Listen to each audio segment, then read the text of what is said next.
mohon yang mulia saya tidak akan dapat karena beliau ada tendensi. Oh tidak akan dapat, tidak. Kalau tidak tendensi, berikan saya kesempatan menerangkan. Iya. Kan begitu. Iya. Iya, kalau tidak bisa mendapat saudara tuangkan ke dalam kesimpulan itu. Saya dihadirkan sini untuk berpendapat dan pendapat saya sesuai dengan Kalau panjang ceritanya. Nggak apa-apa, itu hak saya berpendapat. Di sini beliau yang menjawab, Bapak bertanya, Pak. Kami bertanya tidak dijawab. Bapak di sini. Kami bertanya tidak dijawab. Bapak Kami bertanya tidak dijawab. Kami bertanya tidak dijawab. jawaban dia, Pak.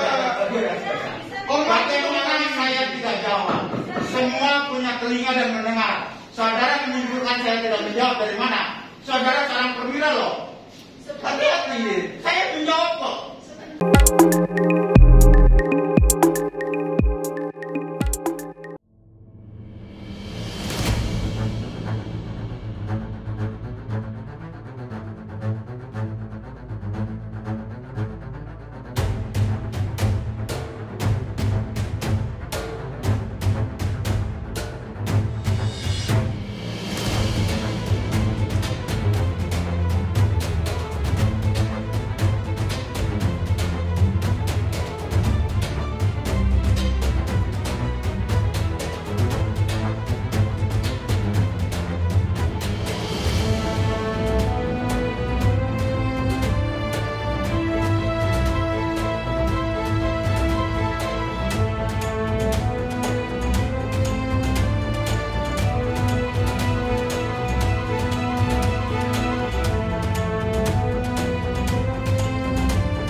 Tapi kalau dari hasil pemeriksaan tadi, kami sangat puas dengan keterangan ahli.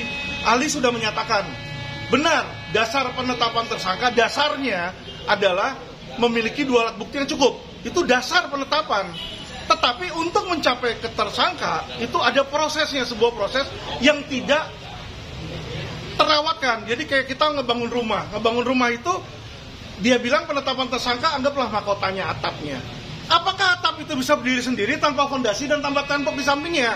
Kan nggak bisa. Jadi kalau tembok sama fondasinya itu salah, cacat hukum, istilahnya cacat itu, istilahnya krowok semua, pasti atapnya hancur. Nah itulah nggak boleh. Ya jadi penetapan dasar penetapan tersangkanya benar 2 alat bukti. Tetapi proses untuk menetapkan tersangkanya itu cacat hukum. Nah disitulah makanya kami mengajukan, yang kami ajukan sebagai pokok permohonan bukan tidak memberikan SPDP, tetapi proses penetapan tersangka yang cacat hukum, melanggar hukum formil, terutama pasal 109 ayat 1 Jungto 130 PUU X 13 garing 2015, ya, itu yang dia langgar. Dan juga dia melanggar HAM, karena SPDP itu hak konstitusional yang diatur dalam pasal 28D ayat 1 UUD 45 tentang kepastian hukum yang adil. Kepastian hukum itu adalah proses hukum, tetapi proses hukum itu harus adil. Apa maksudnya adil? Itu tidak boleh melanggar pihak-pihak lain dan nggak boleh melanggar hak-hak pihak lain. Itu yang saya garis bawahi, ya. Jadi mereka punya kewenangan untuk menyidik, tetapi haruslah dilakukan dengan proses dan tata cara yang benar. Nggak bisa semaunya sendiri di situ. Nah, ini yang kami sayangkan. Dan inilah kenapa kami ajukan pra-peradilan. Berarti dalam case ini bisa dibilang cacat hukum ya, Bang? Cacat hukum itu sudah pasti, karena melanggar pasal 109 ya KUHAP. KUHAP itu Undang-Undang Nomor 8 tahun 1981 di situ. Nah, namanya undang-undang itu hukum. Undang-undang mengikat keluar dan mengikat ke dalam. Jadi mengikat baik ke masyarakat, tapi juga mengikat ke pihak aparat penegak hukum. Di situ. Mengenai kronologisnya nggak, Abang? Boleh? Ya, boleh. Bang, sedikit bisa dijelasin soal kasus ini. Jadi kronologis perkaranya singkat sih. Jadi klien ini datang ke saya, klien mengadu bahwa dia sudah 3 kali menjadi korban dugaan pemerasan. Kenapa saya bilang dugaan pemerasan? Ya, jadi klien saya ini sudah pernah dilaporkan polisi sebelumnya. Ya, jadi backingannya di belakangnya sama, ini oknum-oknumnya sama di situ, tapi dia menggunakan orang lain seolah-olah konsumen. Ya, sudah naik dilaporin dan naik perkara, dimintain uang damai. Ketika dikasih uang damai SP3, nggak berapa lama, berapa bulan kemudian terjadi hal yang sama. Di situ dibayar lagi uang damai kedua.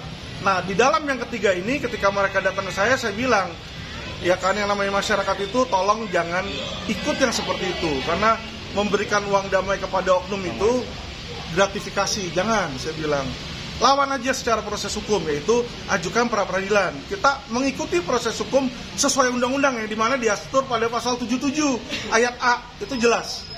Ya, jadi kita lawyer, kita ikutin proses hukum. Kita nggak main barbar, kita nggak pakai kekerasan, kita nggak show of power. Kalau kita mau show of power, mau turunin ratusan orang juga saya bisa, tapi itu bukan negara hukum. Berapa, Pak, uang damainya, Pak? Kenapa? Uang damai yang diberikan berapa? Ratusan juta. Ratusan juta ya? 2 kali? 2 kali. Di situ. Oke, kasusnya sendiri apa sih, Bang, ini, Bang? Jadi kasusnya itu dasarnya sebenarnya simpel mengenai undang-undang merek. Ya, jadi pemegang merek Inoak keberatan. Kenapa keberatan? Karena si klien saya ini punya merek lagi, Hanoak. Jadi depannya bukan I tapi H, belakangnya bukan C melainkan G. Jadi mirip, dianggap mirip, ya. Jadi sebenarnya persengketaan merek yang mirip seperti ini seharusnya sih diajukan persengketaan merek di situ, ya. Mungkin diadukan dulu misalnya ke Kumham, kan dia ada Dirjen Aki, atau diajukan gugatan dulu. Tapi kalau diajukan langkah polisi dan dimintain uang damai, yang terjadi sebelumnya nih, ya, dia dimintain uang damai, berarti hukum itu, laporan polisi itu hanyalah alat untuk memeras, dugaan pemerasan di situ. Ya, disinilah makanya kami lawan melalui pra-peradilan. Selaku ahli pidana yang dihadirkan untuk berpendapat dalam peristiwa hukum ini, pada intinya kita adalah negara hukum atau Rechtsstaat yang berbicara tentang hukum. Apabila dalam sebuah proses hukum tidak dilalui dengan due process of law yang benar, maka itu menjadi sebuah pelanggaran hukum atau melanggar KUHAP atau yang di luar negeri disebut Miranda Rule. Kalau kita berbicara negara hukum, tentunya kita akan memiliki ground norm, yaitu Undang-Undang Dasar 45. Tentunya kita berbicara tentang norma hukum dasar, yaitu pasal 28 tentang hukum yang benar. Lalu middle-nya adalah asas kepastian hukum, asas keadilan, dan asas kemanfaatan. Apply-nya penerapan, yaitu berkenaan tentang KUHAP. Apabila melakukan tindakan-tindakan di dalam rangka proses hukum, tentunya barometernya adalah KUHAP. Tentunya 109 KUHAP Jungto PU 130 putusan MK merupakan satu kesatuan dalam rangka penegakan hukum itu sendiri. Apabila SPDP tidak diberikan kepada si pelapor, si tersangka, dan bahkan kepada pihak kejaksaan, bagaimana pihak kejaksaan bisa menunjuk jaksa peneliti untuk memonitor dan mengawasi peristiwa hukum tersebut. Nah, kalau tidak ada SPDP yang diberikan atau disampaikan kepada pihak-pihak tersebut, menurut MK 130 ada kata frase wajib itu tidak bisa dialaskan dan tidak bisa dialibikan apapun, sehingga kewajiban itu harus diberikan. Apabila setelah tenggang waktu 7 hari itu tidak diberikan, 8 hari atau 9 hari, maka cacat hukum atau ilegal daripada illegal hukum tersebut, yang kita sebut pelanggaran daripada due process of law di dalam negara hukum ini. Saya rasa demikian. Ini cacat hukum dong, Pak Ketua. Saya bisa simpulkan apabila due process of law tidak dilaksanakan, SPT disampaikan jelas secara formil, Prapit ini adalah untuk menguji daripada kebenaran formil, apa benar sudah dilakukan sesuai dengan KUHP. Apabila tidak dilakukan dengan KUHP, tentu secara formil ini melanggar KUHP, artinya due process of law tidak dilalui dengan benar, maka perkara ini saya anggap cacat demi hukum.